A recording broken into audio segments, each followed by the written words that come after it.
আসসালামু আলাইকুম। সুপ্রিয় দর্শক, শুভেচ্ছা জানবেন। অবশেষে ইরানের ভেতরে নিখোঁজ পাইলটকে খুঁজে পাওয়ার প্রতিযোগিতা শেষ হয়েছে।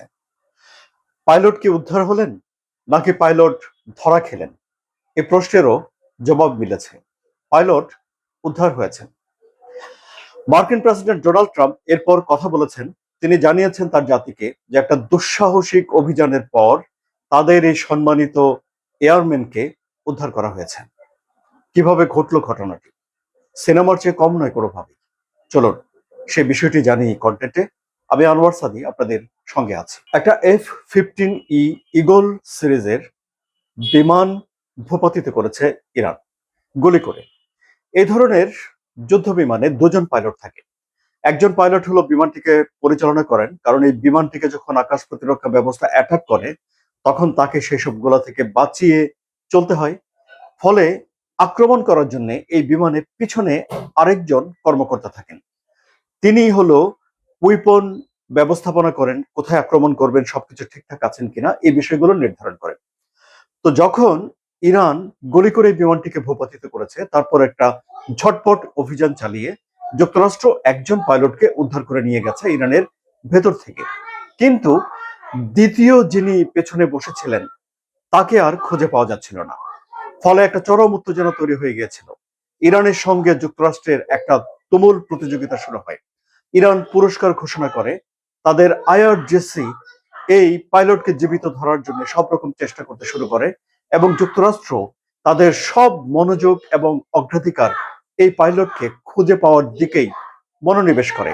কেননা এই পাইলট যদি জীবিত ইরানের হাতে ধরা পড়ে তাহলে যুদ্ধের নাটকীয় কিছু হয়ে যেতে পারে বলে বিশ্লেষকরা ধারণা করছিলেন। এখন এই ধরনের পাইলটদেরকেও বেশ কিছু ট্রেনিং দেওয়া হয়। এই যেমন ধরুন, তারা যদি শত্রু দেশে বিমান ভূপাতিত হওয়ার পর তারা নিজেদেরকে কিভাবে ওই পরিবেশে খাপ খাইয়ে নেবে, কিভাবে নিজেদেরকে লুকিয়ে ফেলবে, পানি ছাড়া খাবার ছাড়া কিভাবে বিরূপ পরিস্থিতিতে বেঁচে থাকবে, নেচার থেকে মানে আশেপাশের জায়গা থেকে বেঁচে থাকার মতো রসদ, খাবার, পানীয় কিভাবে সংগ্রহ করবে, এসব ট্রেনিং তাদেরকে দেওয়া হয়।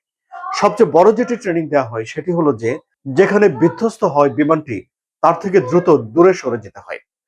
এবং এই পাইলট একটা দুর্গম পাহাড়ি অঞ্চলে নিজেকে লুকিয়ে ফেলেছিল। যুক্তরাষ্ট্র দাবি করছে যে 24 ঘন্টা ধরে এই পাইলটকে তারা নজরদারির আওতায় রেখেছে তাদের উন্নত প্রযুক্তি ব্যবহার করে, এবং তাকে উদ্ধার করার জন্য শনিবার রাতে ডজন খানেক বিমান সেখানে গেছে। আবার আমি নিউ ইয়র্ক টাইমসের প্রতিবেদনে দেখলাম যে কয়েক ডজন বিমানের কথা সেখানে উল্লেখ করা হয়েছে। তো হেলিকপ্টার গেছে এবং তাদের যে স্পেশাল ফোর্স, কমান্ডো ফোর্স রয়েছে সেই কমান্ডো ফোর্স গেছে। বলার অপেক্ষা রাখা না, এই জায়গাটা ইরানের ভেতরে গভীরে, এবং সেখানে তারা নেমেছে, নেমে এই পাইলটকে উদ্ধার করে নিয়ে এসেছে।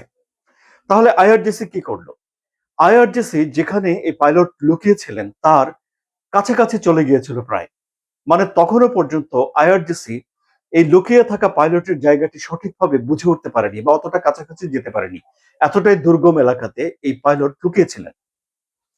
আবার কোনো কোনো গণমাধ্যম বলছে যে আইআরজিসির সেনাদের সঙ্গে যুক্তরাষ্ট্রের যে কমান্ডো যারা গেছে তাদের সেখানে সম্মুখ ফাইটিং হয়েছে, গোলাগুলি হয়েছে, সংঘাত হয়েছে এই পাইলটকে বাঁচিয়ে নিয়ে আসার জন্য। হেলিকপ্টারগুলো খুব নিচুতে উড়ে গেছে এবং বিমানগুলো এই হেলিকপ্টারের উপরে ছিল। অর্থাৎ এই যে হেলিকপ্টারটার নিরাপত্তা বিধান করার জন্য উপরে এই বিমানগুলো উড়েছে। আবার ধরুন, যে জায়গাটাতে পাইলট লুকিয়েছিল সেটি তো যুক্তরাষ্ট্র বুঝতে পেরেছিল। ফলে এই জায়গার আশেপাশে বেশ কিছু অঞ্চলকে সেনামুক্ত রাখার জন্য তারা সেখানে বোমা ফেলেছে। অর্থাৎ ইরানের সেনাদেরকে এবং আইআরজিসির সদস্যরা যেন সেখানে দ্রুত চলে যেতে না পারে তা নিশ্চিত করার জন্য তারা সেখানে বোমাও ফেলেছে। অবশেষে এই পাইলটকে যুক্তরাষ্ট্র উদ্ধার করতে পেরেছে। ফলে এই যে নাটকীয়তা তৈরি হয়েছিল সেই নাটকীয়তার এখানে অবসান ঘটে। তবে এই ঘটনা প্রমাণ করে দিল যে যুক্তরাষ্ট্র, মার্কিন প্রেসিডেন্ট ডোনাল্ড ট্রাম্প কিংবা তার যে যুদ্ধমন্ত্রী পিট হেগসেথ, তারা যে বলছিলেন যে ইরানের আকাশ প্রতিরক্ষা ব্যবস্থা একদম গুড়িয়ে দিয়েছেন তারা, এ কথা যে ভুল প্রমাণ করে দিয়ে ইরান যুক্তরাষ্ট্রের বিমানকে ভূপাতিত করেছে। সুপ্রিয় দর্শক, আরো একটি খবর এখন প্রকাশিত হচ্ছে যে এই যে পাইলটকে উদ্ধার করার যে অভিযান চলেছে সেই অভিযান চালাতে গিয়ে দুটো বিমান যান্ত্রিক ত্রুটিতে পড়ে। তখন যুক্তরাষ্ট্র তাদের দুটো বিমানকে নিজেরাই উড়িয়ে দিয়েছে, ধ্বংস করে দিয়েছে। কেন? যেন সেগুলো ইরানের হাতে না পড়ে। অর্থাৎ এই যে কর্নেল পদমর্যাদার একজন কর্মকর্তাকে উদ্ধার করার জন্য যুক্তরাষ্ট্র যথেষ্ট পরিমাণে বিপদসংকুল দুঃসাহসিক একটা অভিযান পরিচালনা করেছে বলেই মার্কিন প্রেসিডেন্ট ডোনাল্ড ট্রাম্প বলছেন। শব্দ শুনলেন, আপনাদের কি মনে হচ্ছে? আপনাদের আলোচনা কমেন্টে জানান। আলোচনা যদি ভালো লাগে তাহলে সাবস্ক্রাইব করে চ্যানেলের সঙ্গে থাকুন। ধন্যবাদ সবাইকে।